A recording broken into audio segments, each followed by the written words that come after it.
अशात मला माझ्या काही मैत्रिणी विचारलं, काय ग, नवरा बायको मिळून खूपच व्हिडिओ करायला लागला, तुमचे भांडण होत नाहीत का? भांडणं होत नाही, युद्ध होतं.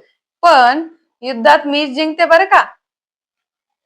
हो, स्त्रियांना जिंकू देण्यातच पुरुषाचा विजय असतो. ते म्हणतात ना, हार के भी जीतने वाले को बाजीगर कहते हैं.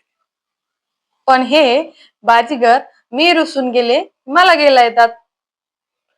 काय करणार? देवादिकांपासूनच चालत आलंय. जगाचे मालक, विश्वाधिपती, लक्ष्मीपती श्रीहरी लक्ष्मीला शोधत तिरुमला पर्वतावर पोहोचले. पण पर्वतावर त्यांना पद्मावती भेटली, त्याचे काय? हे विधिलिखित असतं. काही घटना विधिलिखित असतात. कारण संसार टिकवणं हे खूप महत्वाचं आहे.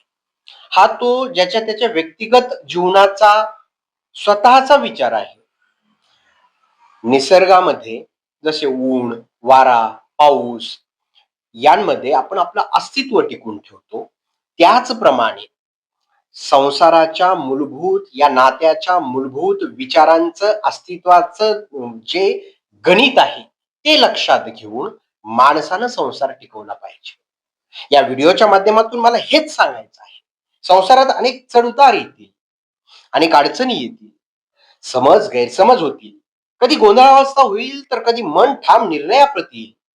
परंतु या सर्वांमध्ये कुटुंब व्यवस्था हीच कोणत्याही देशाच्या संस्कृतीची ओळख करून देत असते. म्हणून समाजाच्या आणि हिताच्या सर्वांच्या दृष्टीनं संसार आणि कुटुंब व्यवस्था ही मूलभूत पद्धतीनं, चांगल्या पद्धतीनं, पायाभूत पद्धतीनं टिकवली गेली पाहिजे, रुजवली गेली पाहिजे.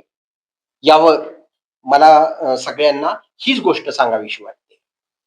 बरोबर. सरांच्या याच विचारांचा प्रभाव माझ्यावर झाला आणि मला देशाची माती, नाती आणि संस्कृती हे कळायला लागलं.